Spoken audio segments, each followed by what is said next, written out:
Joining us live to discuss is Dr. Vin Gupta, a pulmonologist at the University of Washington, medical contributor for NBC News. Doctor, thanks for being with us. Great to be with you. So first, what are your initial concerns about how this could impact public health, given that this new panel is composed of several vaccine skeptics? Well, Joyce, I think the big concern here is what's going to happen when the message at the top here is mixed. And there's people today over the last 2 days on this new panel, not considered routine experts, not people we would typically see on this type of panel, this advisory committee for immunization practices, asking questions that you wouldn't typically heard asked because they're unusual and not of the highest quality, to be frank. And so what happens when we start to see this being normalized at the top? I worry that the decline in, say, measles, mumps, and rubella vaccine in Texas, the declines in flu vaccine uptakes that we've seen persist now since the worst of the pandemic, I worry that that's going to continue. So that's going to be the biggest impact here is skepticism at the top, however insidious, however nuanced, is going to impact vaccine uptake.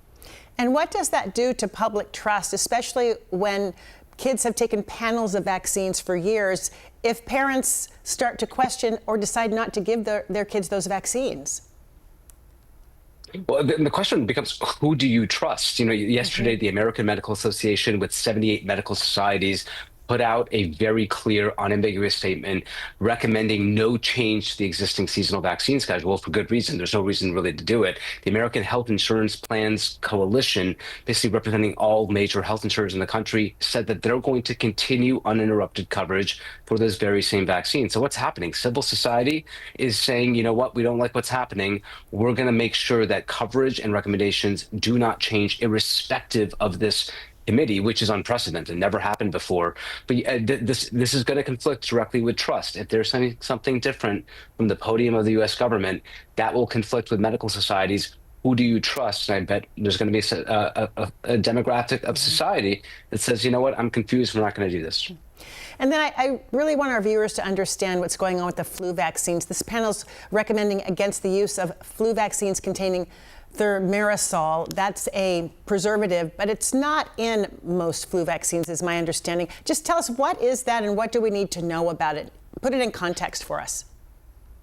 For sure. Thimerosal is an organic compound consisting in part of a very tiny dose of mercury. It has existed in our vaccine supply globally in the United States, especially in the flu vaccine, since the 1930s, to no measurable, in any way documented side effect. Multiple studies have been done of the highest quality saying that this tiny infinitesimal dose of mercury as a part of this compound, thimerosal, only is beneficial because it prevents bacterial contamination. It actually preserves the vaccine against bacterial contamination. It's a good thing. There's no side effects. Unfortunately, the Secretary of Health has spent much of his life saying that there is somehow a direct link between thimerosal and vaccines, especially the flu vaccine, and the incidence of autism here in the United States. Again, completely debunked, but a lot of damage has been done. It's a preservative.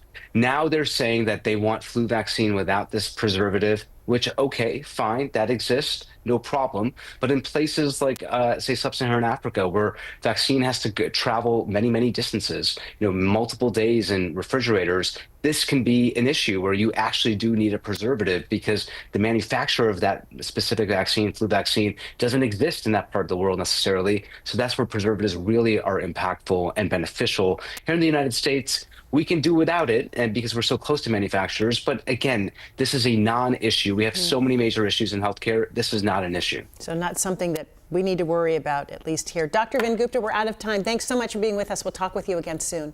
Thank you. Thank you.